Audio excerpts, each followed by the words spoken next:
Good morning. It is Monday, February 28th, 2022, and this is the Montrose City Council work session. And we will start off our first discussion today with West Main Revitalization Design Contract Award. Scott Murphy. Thank you, Mayor. Good morning. So, if you guys remember last fall, we had a visit from Shoshana Liu, the director of CDOT, to take a tour around town. Part of that tour was a visit to West Main. After doing that, she recommended we go after some dollars that were coming down from the state level, kind of somewhat related to COVID, but mostly focused on keeping main streets vital. And we were awarded, successful in that pursuit. We were awarded $2 million to help spruce up West Main Street. Through state dollars, the city would contribute $500,000 towards that, so we'd have a total of a $2.5 million project. The reason CDOT's involved in a stakeholder is they operate West Main, so let me screen share here. Just a refresher on semantics of what we call Main Street. So this is Townsend Avenue here. We have, Main Street, which used to be part of CDOT when we also have the San Juan bypass here. Back in, I think it was early 2000s, they traded, the city owned San Juan bypass, they traded Main Street east of Townsend for that. So that was a swap back in the day, which gave us control over Main Street between San Juan and Townsend. However, Main Street west of Townsend Avenue still remains under the jurisdiction of CDOT. But they definitely are a partner and willing to work with us to try and make it a little less CDOT-y and a little more city. CDOT-y is not a word, but it is today. That's because of the connection with Highway 90? Yep, so it's technically State Highway 90 through this portion of town. So, right in town we call it West Main. You get a little further out, we call it Spring Creek, but then Spring Creek peels off and it, State Highway 90, jogs up towards David. It's kind of convoluted, but nonetheless, they've given us $2.5 million to work toward it, and here we are. So the first step in that will be the design and alternatives evaluation. So let me pull up the kind of primary goals of the project. So right now, let me just put a street view down there just to kind of for talking points. So right now, West Main is pretty vehicular oriented. So you have 2 travel lanes in each direction. Most of the sidewalks wouldn't meet modern standards as far as ADA goes and widths. No real formal bike facilities. You have this lane along the side that could be used for parallel parking, but for the most part there isn't parallel parking demand, and so it's kind of this weird underutilized space that sometimes gets used as a bike lane, but not formally so. Within the road itself, there's a lot of old, undersized infrastructure. Anybody who's driven around during a big storm has seen some of the flooding, localized flooding that occurs on West Main and even East Main to that degree, because it all drains into this area. So those are things we look at too. So the project aims to address a lot of these. We've done some, what we call streetscaping projects, where you add a typical downtown feature, so planters and trash, coordinated trash cans and park benches and kind of widening of the sidewalks and bulb outs and all that. That's generally occurred between Park and Sea League.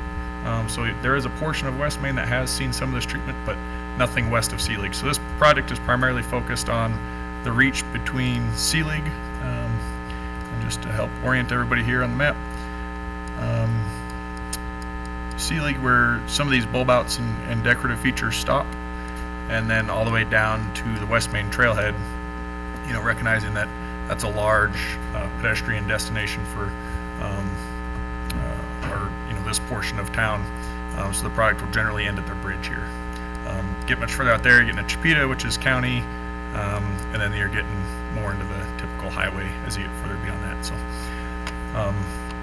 the project is geared towards, the primary goals.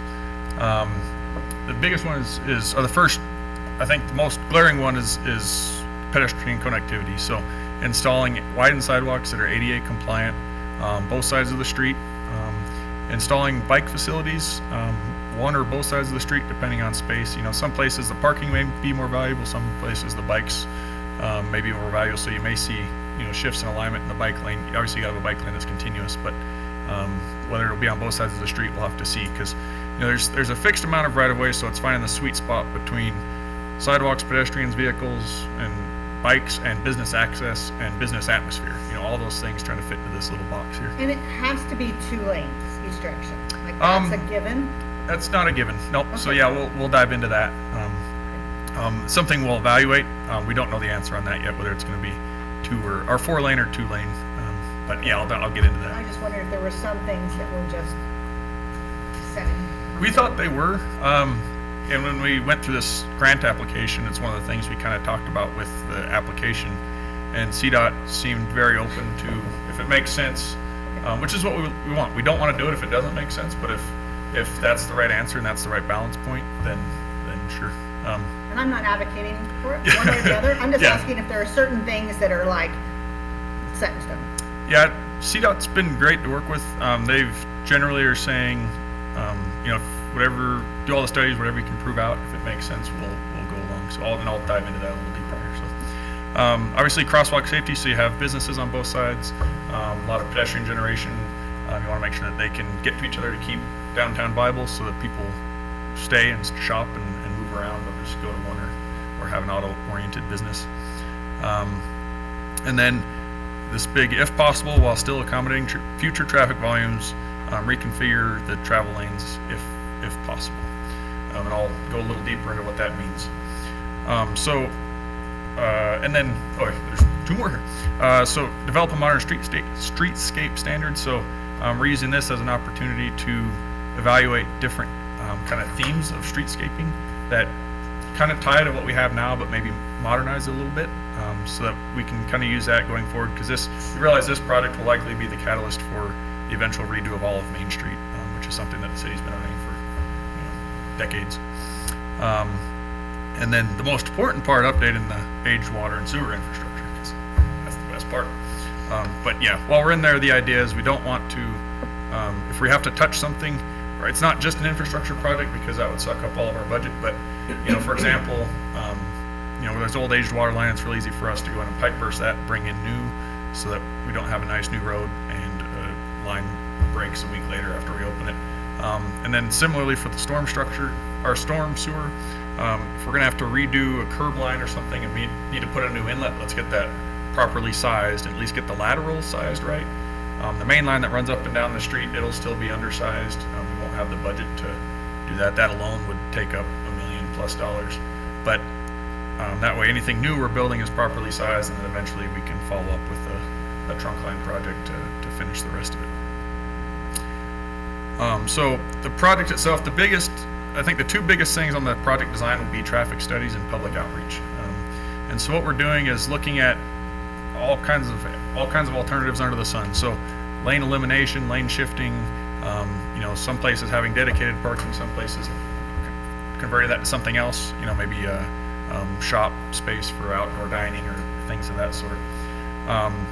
Trying to find the best balance point of all the various interests within West Main, but making sure that it's done right. So, with that, we will do a traffic study of the entire corridor now and then through the planning future, which is in this case 2045.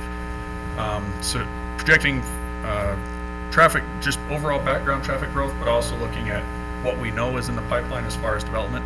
There's some pretty large trip generators that are going on, west of here, that we need to make sure we're accounting for in our design to know what that future traffic volume is going to look like, and understand what is possible. So, can you make it 1 lane each direction with maybe a shared center turn lane? Would that even work? Can you do that maybe between the intersections, but the intersections need to go back to 4 full lanes, so you can have the queue depths so that the delays are reasonable? Because when you go down into 1 lane, you guys have even seen it with what we've done in downtown. In anticipation of that, people back up and you get these really long queues at the lights.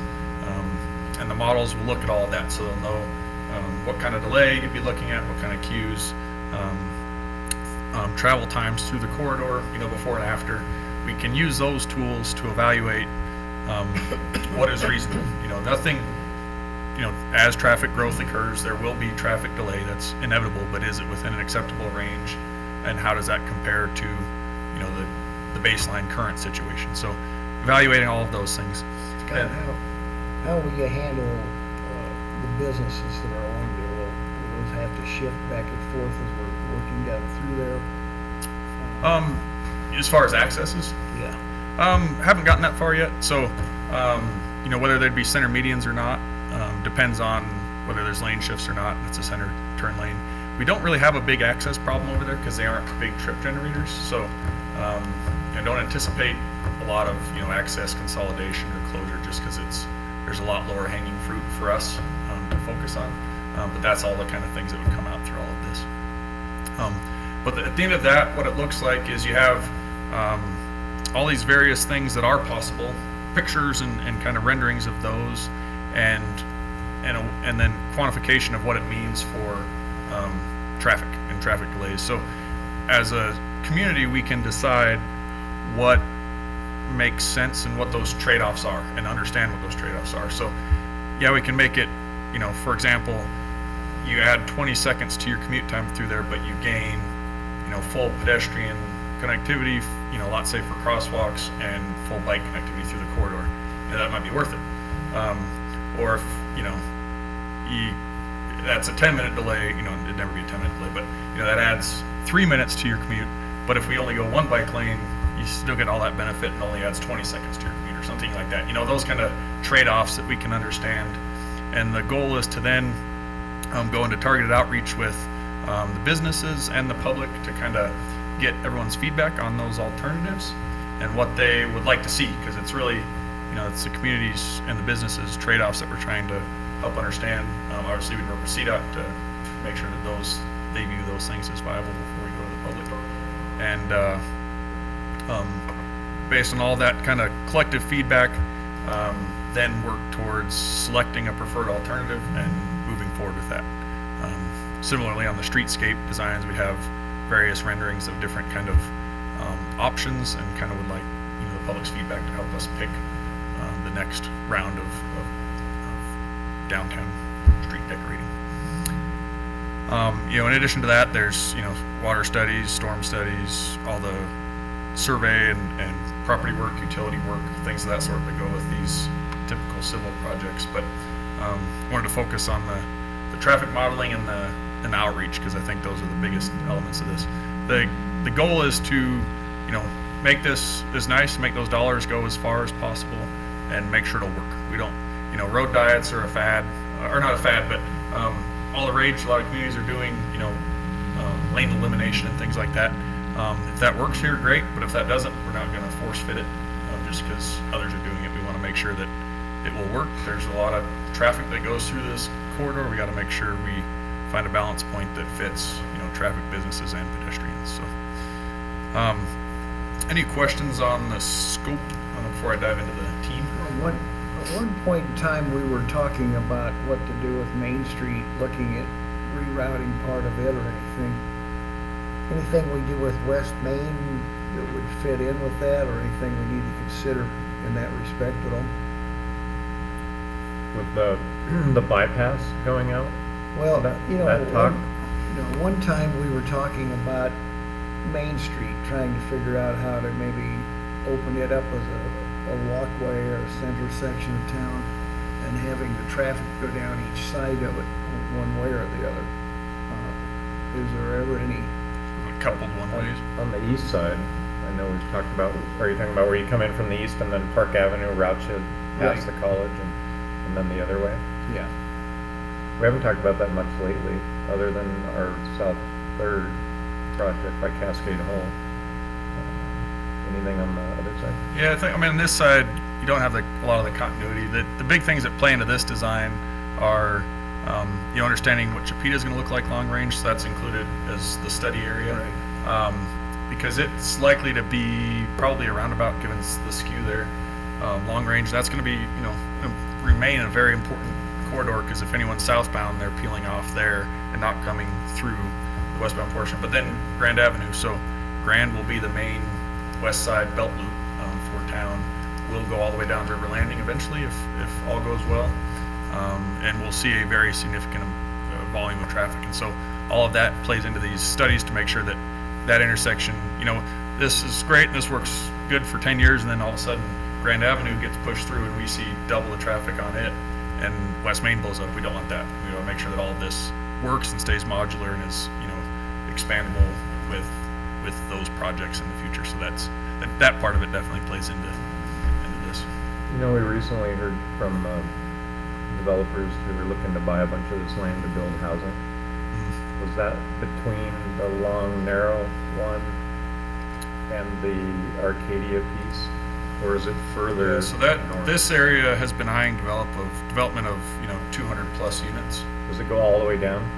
Yeah, it goes all the way down to Main Street. So that's something that we figure in as far as trip generation, because that would obviously load West Main Street heavily, because that's their only. I don't think council knows about that yet. Just in the last couple of weeks, we've heard that somebody's looking at building a bunch of housing, all that green area. Like apartments? I don't know if We we haven't got a got lot the of details yet. on We've it. gotten a lot of interest from like 3 different buyers on it. They all want to do, higher density. Unique element there is Chipeta on the comp plan actually punches through here. So that, kind of adds a layer to that one also. Is that all one property, or is it multiple owners? It's looking to be all under one ownership. These 2 corners remain separate ownership. But it's the larger chunk is. It's not the river piece that has a lot of the junk piled on it. Correct. So- Yeah, that one's remains on the market. Darn it, can't make it balance. We looked at buying it years ago, but it was Yeah, pricey. Plus the cost of removing all of that stuff. We'll keep you posted on that as it moves forward, but if that comes to fruition, that's a lot of housing. Yep, and that all plays into our models, and we're aware of it, and we'll make sure to account for it. This is getting a little bit ahead, but what do you contemplate being a completion date for the entire project? So we'd start construction in 2023. So we'd focus this year on design, and then be looking to wrap that up probably February of 23, and then go into bidding and construction summer of 23. And then how long of construction? We've done that construction season, yep. So it's doable within one season.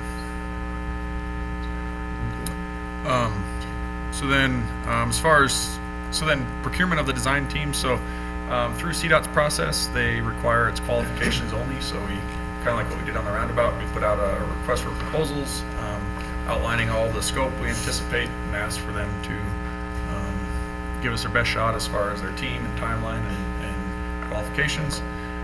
Through that process, and then we rated those between City of Montrose Engineering, Streets.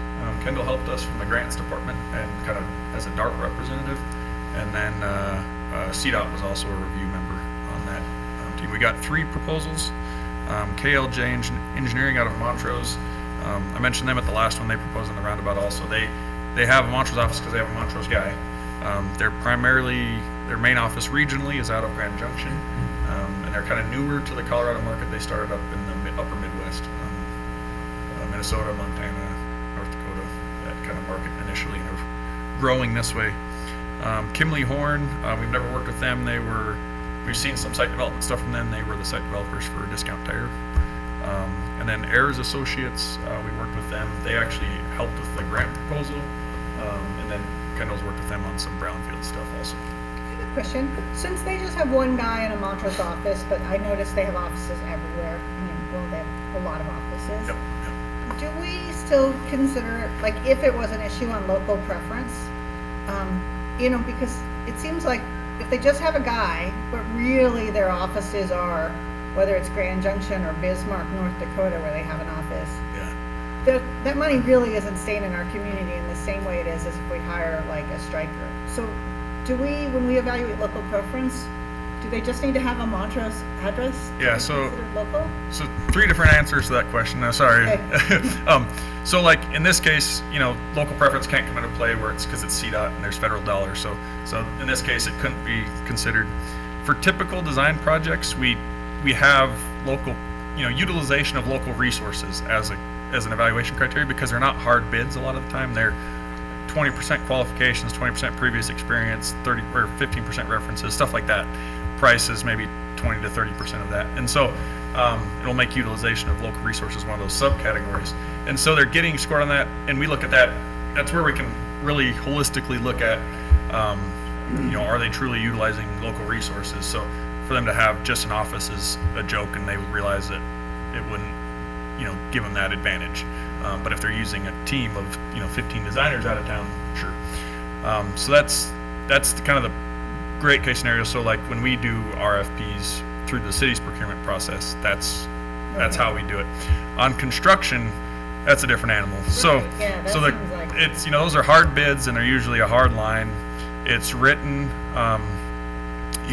whose address, Shani can chime in here, but within the procurement manual, because we've had to go into this, like, they have a guy in a basement who receives the bill there. Is that really a local preference? So it's, the way it reads in the ordinance is who's, has primary office addressed in, or office addressed in city of Montrose or Montrose County. So, we see some that just hurry up and open an office here. We've told them that that's a joke, and we're not going to use that as basis for award if it comes down to it on local preference. A lot of times it's not, or most of our competition is tight enough here. So what we're doing now is like an addenda prior to bid. We're saying, what would you consider local preference? And we put that clarification in there before they bid, so they don't waste their time opening an office just to have an office. We look at it as where the way we've been handling that, kind of clarifying with contractors going into large bids where this could matter. Well, yeah, in a large bid where it could matter, you'd hate to then discredit that and say, well, that actually isn't local, but they say it is, and then they sue us because we didn't award them the contract. And now they got a bill for an invoice for a guy for an office for a guy to sit in to receive the bill. Okay. So we've kind of clarified that, where their, regional headquarters is. So like good example was, a lot of our contractors their office and their bills are going to Grand Junction. We consider that Grand Junction, even if they have a satellite office here with one guy, we're still considering Grand Junction. So we just need to make sure to clarify that ahead of time so that that's clear, and because post bid that would get messy. Right, I'd hate to have us end up in a situation where we kind of clarified it after the fact, and Yeah. they said, yeah, no. And I don't know if Jim So wants to that- chime in on some of The that. exact definition says, local business shall mean a business situated or based either in Montrose County or in one of the surrounding Colorado counties, depending on the applicable subsection, that employs adequate local residents to perform the bulk of the work anticipated under the contract. Okay. Thanks. And yeah, So we've even if they had- had a satellite office here, but they were hiring all local design team and construction team, and yeah, and we asked for them. that actually would weigh more toward. Yep, and we asked them to provide that kind of information at bid time so that we can make that determination. Yeah. But that is only one factor in the rating system, so it is not a predominant factor. It's just one of the components of the evaluation. Yeah, on design more so. But not Yeah, on on the construction construction. where it's hard bid, it can get messy, and they try, and we have to go back to that very definition, and but a lot of times we're clarifying ahead of time, elaborating on that just so that we don't get into that situation. Thanks 'cause for all that background. it's That weird. totally answered my question, even the part that it doesn't apply on the CDOT process, and design is different than construction. Great. Sorry, my answers are always. No, it was great. There's always layers to it. I know, but it was good, I got it, thanks. Like a parfait. Yeah. So the highest rated, an initial kind of selection of the team was this KLJ Engineering. They had the kind of best traffic team that's done a lot of this very thing, albeit not in Colorado, but they had a team that really looked at these things and really understood the kind of trade-offs it can mean between various options and stuff. So that's kind of what set them apart from the competition. The others were good. They were all really solid proposals. So we, with that, started contract negotiations with KLJ. If you notice, we started this process back in mid-December. So it took us a while. We actually had to go 2 to 3 iterations on the contract negotiation, mostly centered around rates. So where their hours were, we were in agreement of what we thought it would take. What we do ahead of these projects is we create our own estimate for every task that we envision for the project, how many hours of all the various labor classifications we think would be needed, and then obviously typical unit rates for those the market's going up a little bit, unfortunately, so it did come back a little higher than we thought, but still within reason. And we did get them down to unit rates that we are comfortable with. And so the negotiated price was $367,000. That's all designs. So that's all the outreach, design studies, traffic studies, full civil design, essentially getting us everywhere to up to a biddable construction set next spring. The project will break between 22 and 23, so figure about 70% of this work will hit this year, and which works out well. We budgeted about $260,000 this year for the design, so if you take 70% of the 367, that's about 260. So we're right where we want to be for this year, and then there may be some follow-up next year. And these projects are T&M not to exceed, so we only pay for what we use, so it's not uncommon that design projects do come in under. These kind of just establish a cap, but come budget time this year, we'll know what 23 may be looking like if we need to have any additional for design, and then we'll budget obviously for construction also in 23. The only caveat to the recommendation is CDOT has to concur on the approval. So when we do make a recommendation, we'd have the language in there that our award is subject to concurrence from CDOT, and that's just getting all their contracting and stuff in place. So. Happy to answer any questions. Anything else for Scott? Thank you, sir. I think you answered a few questions for us. Awesome, thank you. So much. The next item is the Montrose Pavilion Carpet Replacement Contract Award Recommendation. Mr. Scheid. All right, thank you. Yes, I have a recommendation for an award to Carpet Trends for replacing the carpet at the Pavilion. So an interesting item about this is we were able to use a cooperative purchase agreement again for the material only on this, where the bidders were able to use our pricing for the material. And the way that helped is that we actually budgeted to replace all of the main level of the pavilion, the event space, not including the meeting rooms. But because of the pricing we got on the material, we were able to include all of it. So the bids were actually for all of the pavilion, the auditorium, the lobby, the hallways, and the meeting rooms were included in these bids. And even that, we're still under budget. So we did receive 2 bids, Carpet Trends being the lower of the 2, and we have worked with Carpet Trends in the past. They're from here. They've done smaller projects for us here on several different facilities. They're definitely qualified for the work. And then actually both bids very close, and it was a very tight bid, which is good. We'd like to see that. It means our likely the price we're getting is accurate. And both of them were local contractors, of course. And so yeah, it came in under budget with a contingency on there. There are some lighting in the aisles of the auditorium that we'll keep eye on. That's one reason for contingency, is we're not sure what's under the carpet. And so as we remove it, there may be some repairs needed on that area. So that was one reason for the kind of making sure we had some contingency available for that. But other than that, it's pretty straightforward, that we'd be replacing it with a higher quality carpet than what is there. We'd be using an event venue style carpet square. I did include a picture if you want to see what it looks like. They're able to overlay what the new carpet will look like into that existing space. So that's not what it looks like right now. That's what it would look like. No, it looks very nice. That looks great. So that'll answer any questions. I don't know anything. Anyone else? Thank you, sir. Yep. Next item is item C, 2022 Adjusted Budget Ordinance. Finance Director Shani Woodburn. Good morning, Mr. Mayor and City Council. So this ordinance, we don't usually do this, but in the 2022 budget, as you recall, I propose we combine several of our internal service funds into one fund.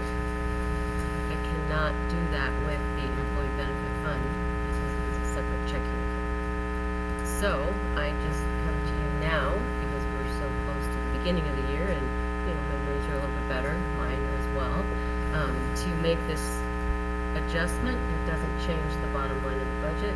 It just moves fund out of the internal service funds into its specific. The numbers didn't change at all.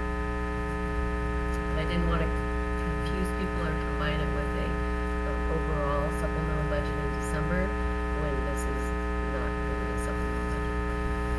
That's a good decision. So this was just basically a internal financial transaction divided. But it will come to you for 2 readings. So. Any questions? All right. We'll go on to the next item. Alright, so 2023 budget meeting with the city council. never too early to start planning. So we just wanted to come to you and try to get some dates on the calendar for the 2 big meetings that we meet, department heads and city council meet together. One early in the year, usually in May, and the other one towards the end of September with that proposed budget to review. So just wanted to get your feedback. Dates might work best. Bill and I were talking this morning, and maybe it really doesn't. I mean, this is totally your meeting, so we want to be flexible. I think in May it was pretty open. September was a little bit tighter. Since it's an all-day meeting, we propose maybe the week of the 26th. Which one, May or September? September 26th. The week of September 26th. There's a few conferences in September that involve the city manager's office and maybe even some of you all, so we didn't want to overlap that. What day of the week were you considering? I don't have a preference on day of the week. So we can do. Because looking at the calendar, that Thursdays, pretty much in May, seem to be pretty wide open for everyone. Let's do it on Thursday, May 5th, and have Mexican food. I think that's a grand idea. I would Tacos. propose the 5th or the 19th, just keeping it the same week as the already, if we really are open, the same week that we already have council stuff scheduled. I agree with So that. the 5th is all-day supervisory training, so the 19th would be better. The 19th, there's I'm currently probably nothing leaving the scheduled. 19th for Maggie's 2-year delayed graduation. Yay, What finally. about Wednesday that week? 18th. The 18th, we have the URE board. This meeting in May is usually about 2.5 hours. It's Oh, not an all-day Maybe we meeting. can do it on Monday, the 2nd, or the 16th after, fill up our afternoon after work session. That would be really convenient if it doesn't need to be all day. The 2nd would be good. There's nothing else going on. We have our regular work session, no executive sessions or anything else scheduled. The 2nd. So maybe like a 1 to 3:30? Whatever we need. Lunch, or do you want to do it through lunch? Whatever. Jim's gone that day, but you could send a rep or something, that would. Yeah, I'll have to look at when I'm gone. Maybe I don't need to be gone. We'll decide your projects for you, don't worry about it. Just make sure whoever rep you send, I'll be there. David will Whatever rep you be send, better have lobbying time. for all those resources. We'll decide the projects and the price. Yeah, I'll be there. Okay. So we'll send out a quick note. And if we can't, the 16th would be my second choice, just again, the afternoon after council.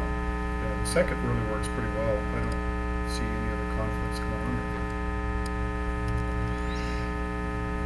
We could still have tacos if you want. It doesn't. Oh, there might be, isn't there sometimes a random school holiday that first week of May for those of you who have kiddos in school? That might be why I thought I had put all those on my calendar, but I might have missed that one. It started because March McHale's birthday is March 3rd, I kid you not. I'm still celebrating that. Somehow, I don't The have any school children district on still vacation takes- that week. it doesn't matter to me, but it does matter to some of our staff. It's a big deal, I think, when your kiddos have a day off. And After 2 years of COVID response and the flexibility we've had to develop for parents having kids off, Usually it's a work session day, so that usually, we plan around that anyways. okay, Jim just had a vacation schedule, so I don't know. It might be because of that. I might have saw when the kids had the day off. I don't remember what I had done, but Would it be something where you'd wanna bring in lunch then, between the two meetings? Have lunch and then the meeting? Either way, or just give us an hour and a half to go home and come back. Well, now here's another, that's good on that, but in September, It is a school holiday followed by another school holiday on Tuesday, so it isn't just Oh, really? one day, but the kiddos have no school on the 2nd or 3rd of May. So really that may make a really big difference to our staff with kids. can we poll the staff and see what they think? If there's anybody that will actually present a conflict? They're all right here. Or just do it to the 16th. Would the second present a conflict for anyone? Jim, you plan to be out? I didn't plan to be off, but I can be here. I mean, it doesn't Unless the make a- 16th works for council too. That's after work session, Yeah, the next 2 weeks. same with me, I mean, yeah. either one is fine with me. Then let's do it the 16th. Then on the 17th, that might be my birthday. You could bring a cake in. We can bring a cake on the 16th for breakfast. Well, My birthday's an this week, excuse I for don't cake. care. No, we have council, Celebrate. we have council for your birthday. So let's do a council celebration that day. You're gonna give me another option. All right, we'll do 16th afternoon. We'll set it up, send it out to everybody. Shane's already got it on the calendar, or Shane's sorry, Lisa. Look at that, fast fingers over there. And then September, In September, people like the 26th that Oh, week. I hate it when they do that last from week. September, we wanted to do an all-day, that's more of an all-day thing. It's an all-day The thing. Review it. 15th, the Thursday, the 15th, is the first day of Hispanic Heritage, so you can have your tacos. See how that works? You gotta just look at these bright spots. Is there an opportunity to do it in any of the first, second, or third week instead of the fourth week? I know you said there's a lot of stuff going on staff calendars. We scheduled it this past year. September. My birthday, September 13th. It's always been on my birthday, is actually. I'm gonna be traditionally when we do disappointed if it. we're not doing my birthday. Because Bill Yeah, loves budget, really so sometimes. what better gift Yeah. than 9 hours of it? Since we seem to have less conflicts on Thursdays, and if we wanted to do it on the 8th, That'd be awesome. because I understand and I agree with Barbara that having all of our meetings in 1 week gives us a lot more, it's like we just get everything done in 1 week. And you can plan your time around it. Plan our time around it, where that 1 week is booked out, we don't have to worry about it. So the 8th, I think, unless there's a conflict for anybody, I like the 8th. Because that gives us, there's no other conflicts. I have a community foundation board, but that's in the morning early, so. Just, you have it on your calendar, we're closed on Monday that week, and Tuesday is both meetings. Yes. The rest, That's the 8th great. looks good, I think, from, as far as I know, on everybody's calendar. I'll be on vacation the 6th and the 7th with you. And I have to give your packet out the week before. I was gonna say, so- just so long as it I doesn't don't- mean you're working on no. your vacation, given I that that don't meeting think is as so. soon as you get back. Try to give it to you last week Friday.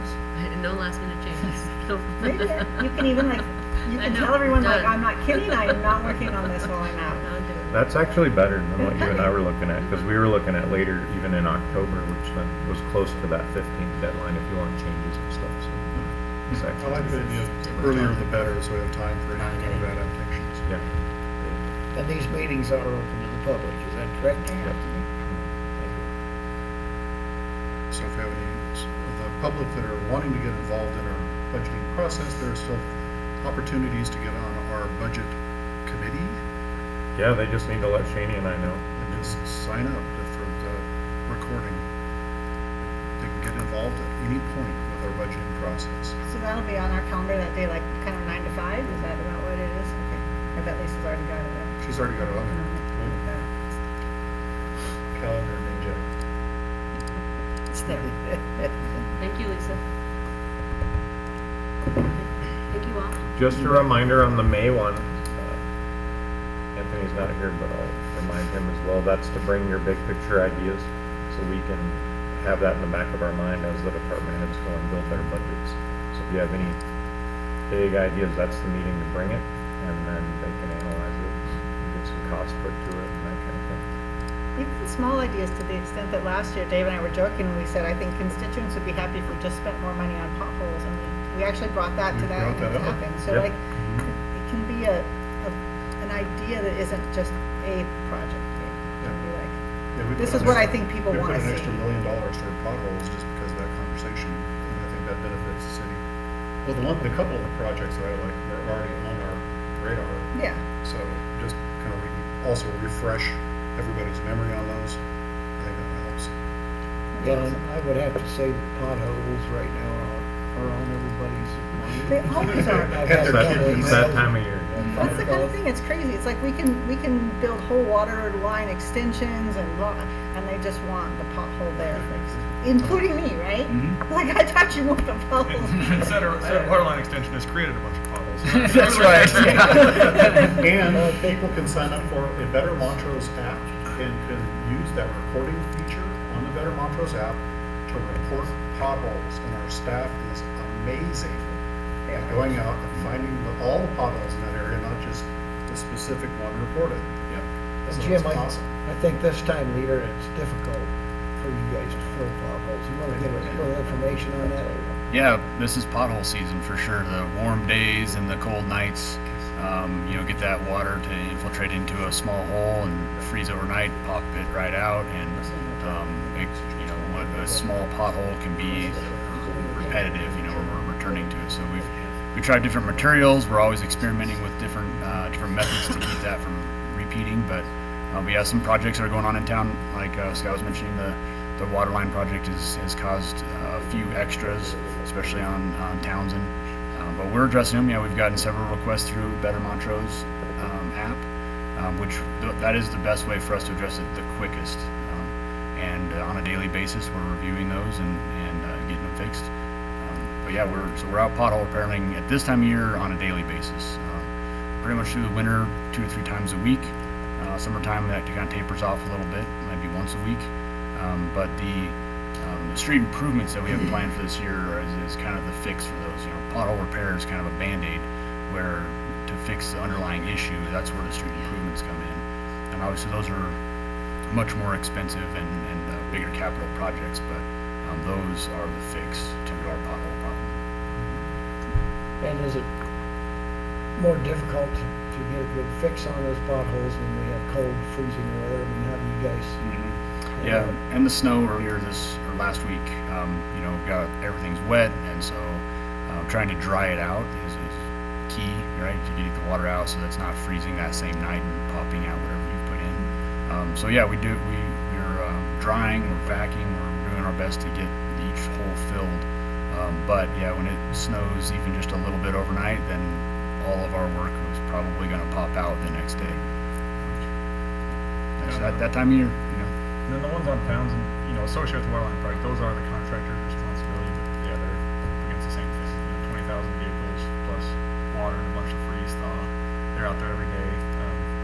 Hopefully this week they can get some traction on it, get ahead and get stuff to actually stick ahead of next door. And that'll all be covered by CDOT's work sooner than later. Yep, so we'll This summer. patch everything, because we need a deeper patch. They're just doing an overlay, so we'll actually deep patch everything that's going on out there as soon as the hot plant's open, and then CDOT will come and they'll overlay on top of that, which is Okay. another thing. Okay, so there's still more work before CDOT gets here. Yeah, yep. It's about a week of, we're supposed to reach 60 this week, so. Yeah, this is the week. Colorado. You might fix, So we got high hopes for this week for that. just don't do it for Probably, yeah. Now feels like a good time to mention this not great news, which is that our Better Montrose app since December has been challenged on Android devices. So if citizens are having challenges on their Android devices, we know about it and we're working through it with Acela, who's the developer of our app. And in the meantime, you can use the online version of the app essentially. So on our website, you can still input all of the same information that you would otherwise do on the actual app on your phone, and you can still use your phone to access a browser, and we'll be promoting that information through video and on social media so that people right now can become more familiar with how to use it online. And then hopefully Acela will make it work on the Android platform better soon. So sorry about that. Could you explain for the public watching that how they can find that on our Montrose website, where it is? Yes. So one thing you could do is Google a Better Montrose app, and it is the first thing that comes up. Otherwise, you can go to cityofmontrose.org, and under Department Services, we have a department called Innovation and Community Engagement, and the Better Montrose app link is right there. And there's a page that says, prefer not to download the app? No problem. Submit and track your request from any browser, and then there's a link so that it takes you to exactly where you can click on graffiti, weeds, and also streets, alleys, sidewalks, all of the items just right there. Looks like it's working. And for more mature audiences, do you have a phone number? Yes, they Jim can call so. Public Works at 240-1480, and they can direct you to whoever you need. Well, what brought that up? All right, the next item is a general city council discussion. Anyone got anything? Mr. Frank? I have two things. One, on Friday, the governor's office came out with new guidelines for the COVID response. And so we're going to start opening conversations here locally. I think we're going to start trying to talk about some of the ways that we are going to adapt and comply with those.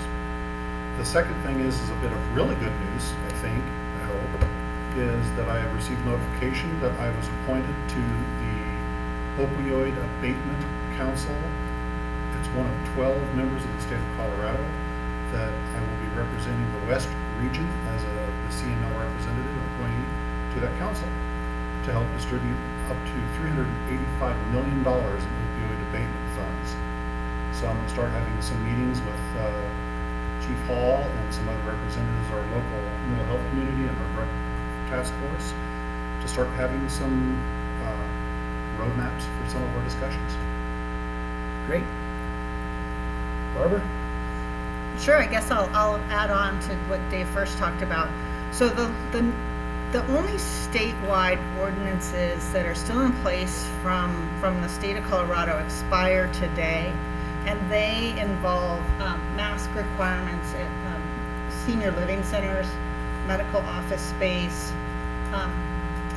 some things like that. You know, there hasn't been any statewide ordinance for a long time other than those, and they were going to make a decision over the weekend.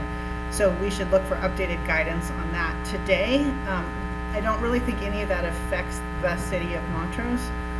But I think what we can talk about is, in general, the state said about 90% of folks are immune at this point because of vaccination or previously having had COVID, and that while everyone needs to balance their own risk profiles, that those folks who are vaccinated can probably go about their normal day-to-day lives. And I think for us right here, what we might want to talk about is whether we continue to do all of our meetings in a hybrid format or not.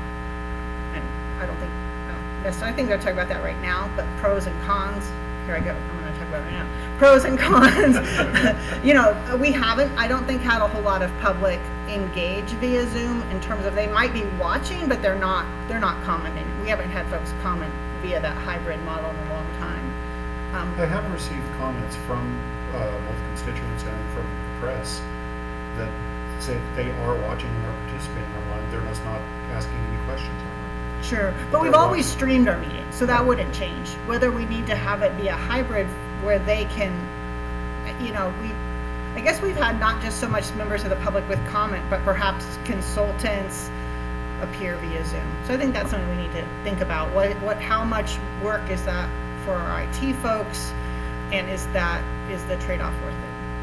So that's something to think about. We'd like to have Bill and the staff come back with a recommendation on that.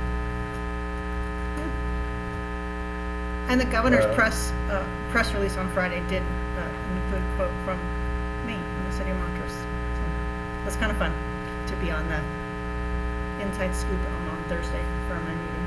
What'd you tell them we're doing? I always have, it's a great opportunity, actually. You know, I represent small rural municipalities on that committee, and it's always fun to be able to remind them that everything doesn't look like what they see in Denver. I don't, yeah. No, we have been planning on continuing hybrid meetings until we hear otherwise. And my observation is the same as yours, Councilperson Bynum, that it's been helpful mostly for our consultants, especially at Planning Commission meetings. We're often able to have applicants and their representatives join in a hybrid format. We have recently at Planning Commission had a few members of the public join in. And it sometimes is useful for staff when folks need to be remote to join in virtually too. But we haven't received a lot of participation by Zoom, and people are certainly watching more than we know using the streaming platform for council, which would continue whether we use it or not. No, we're not making a decision today. We're just starting to open that conversation and talk about what would be the best for citizens of Montrose and as well as our staff. Well, yeah, I think if we look at what we're getting versus the staff time, I think we need to evaluate, you know, what the asset is that we're filling out at the end of the process. So. We'll bring it up at our next department head meeting. We can talk through it. I know there's, just because I know some people around the table like to chime in to the council meetings remotely because they can get more work done when they're not sitting in this kind of chair. They're back in their office and then they can do a report via Zoom to all of you. But there might be some IT issues as well. So yeah, let us talk about that and we'll bring a memo back to you. Yeah, that sounds great. Thank you. Anything else, Barb? No. I don't have anything either. How about staff comments? Nothing? Lisa? Anything? There's wires going in at Woodgate, No. like actual wires that they're plugging in. Yeah, like 1,600 of them. I think we should celebrate the top lights are on. Oh, I don't know. I know the arms are up. I don't know if Yep. they're- Yeah, they've put the arms up. They should be finishing this week. They're working on it, so yeah, it's installed. Moving forward. I saw there's some new plastic on there. Yeah, Yeah, that's awesome. And that's one of two. The city of Montrose only owns 2 traffic lights. that's right. One Yep, of, one in I think Nevada. that's a fun little one fact. in Yep, only 2 of them are ours, and one of them got ran over last year, and so that's why it's being replaced. It would sound really dramatic if you said half of the city's traffic lights. Yeah, it's kind A of little misleading, Yeah, but- we have 2 and one got ran over. Yep. So yeah, the project will be finished pretty soon. Should be this week. Nothing from you, Bill? Anything? Yeah, update on the city attorney recruitment process. I think it'd be good for the public to know. So we have 4 candidates for our city attorney position.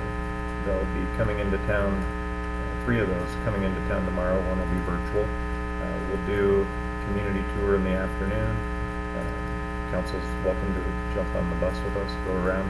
I was thinking of doing our traditional community tour in a 2-hour format instead of 3, but focusing on the back side of those projects. So as we drive around, take Colorado Outdoors for instance, highlight what the attorney's role was and how they helped develop the agreements and contracts. And when we're going around the community talking about the Black Canyon Golf Course, how they help when we're talking about the land deals and those types of things. So just focusing, one, giving them exposure to all the stuff that's happening, but show what they might work on as the city attorney.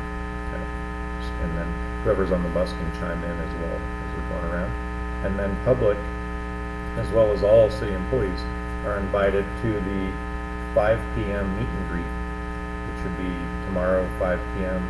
And I think that's in here, is that right? So here in the council chambers, and then hopefully everybody will get to interact with the candidates, visit with them, have some snacks, and then we're encouraging the candidates to stay for the council meeting and watch how you all do business. And then the next day would be the formal interviews, and those will start around 12:30 and go probably right up to 6 p.m. And then we need to have candidates out of the Pavilion at 6 p.m. and over to the League of Women Voters event that starts at 6:30. And that's over here. So it can be, I think, televised.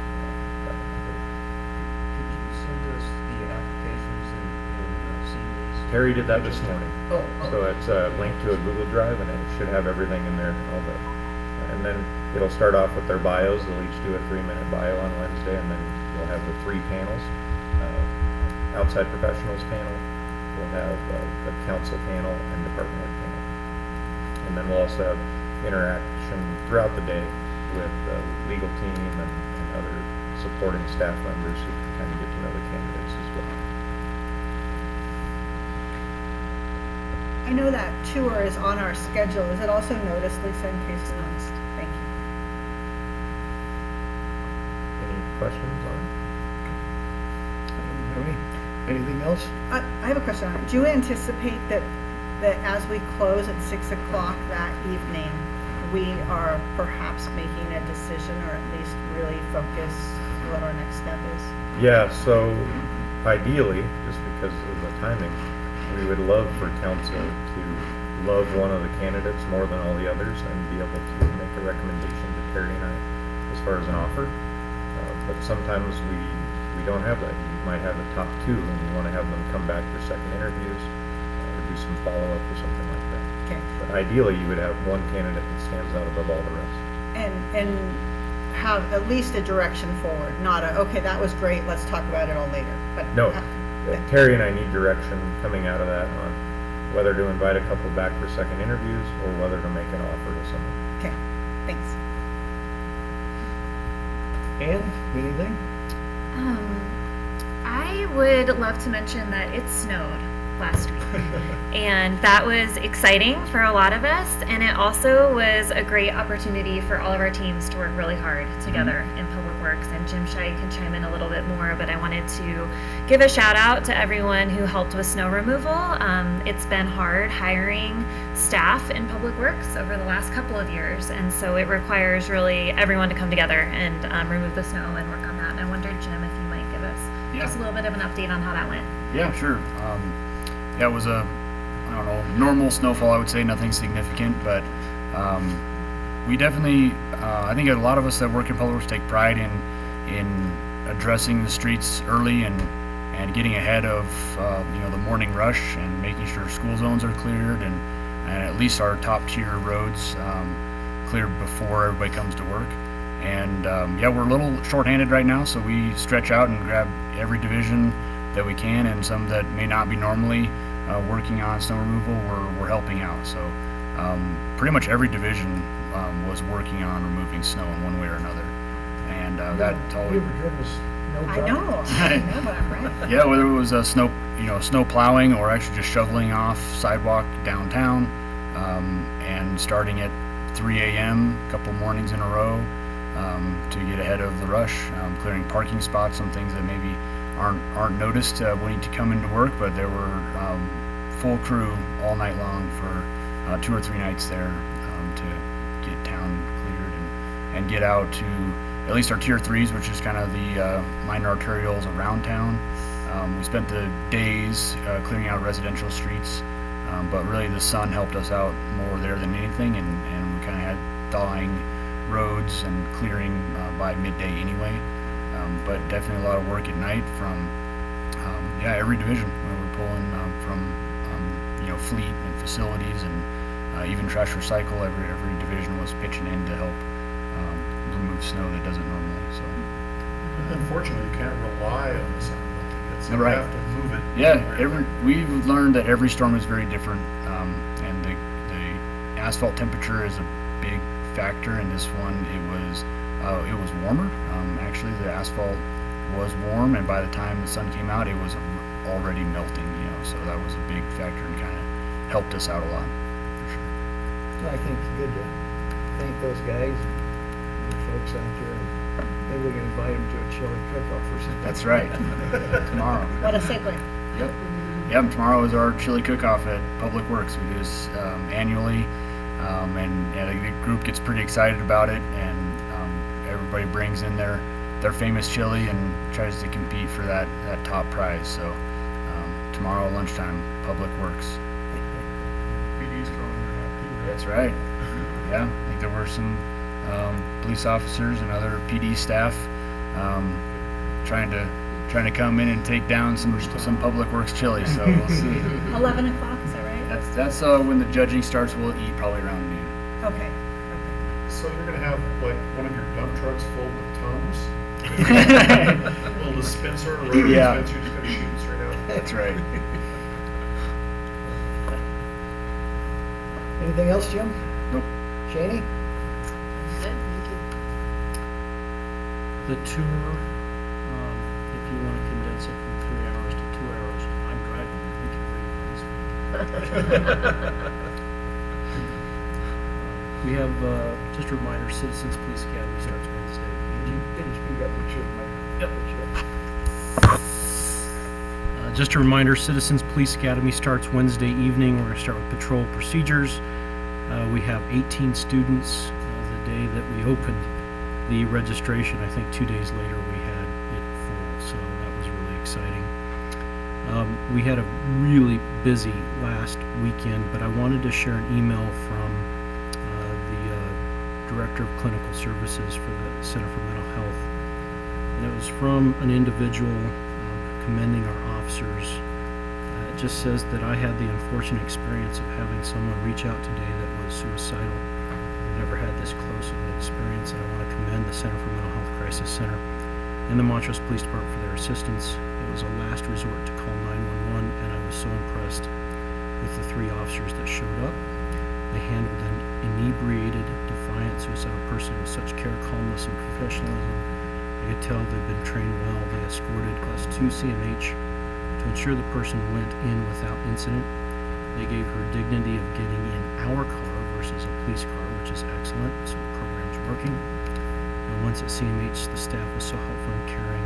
They spoke with us about the multi-pronged challenges and talked about solutions to try to get this person immediate help and long-term care. Thank you to both organizations, as I know it's just another day in the jobs of their lives, but it did not seem that way to us. We were trying to get someone the help they needed. So I thought that was great, and some great feedback for our co-responder program and our training for mental health services. And we just completed another CIT training in Delta, and that actually will be broadcasted on KVNF. I think it was broadcasted this morning. Crisis intervention training. Yes, crisis intervention training. So, some good work by our officers. That's what I've got. Got nothing here. Anyone else have anything? In that case, let's cancel the rest of the day. We wish. That means we start tomorrow.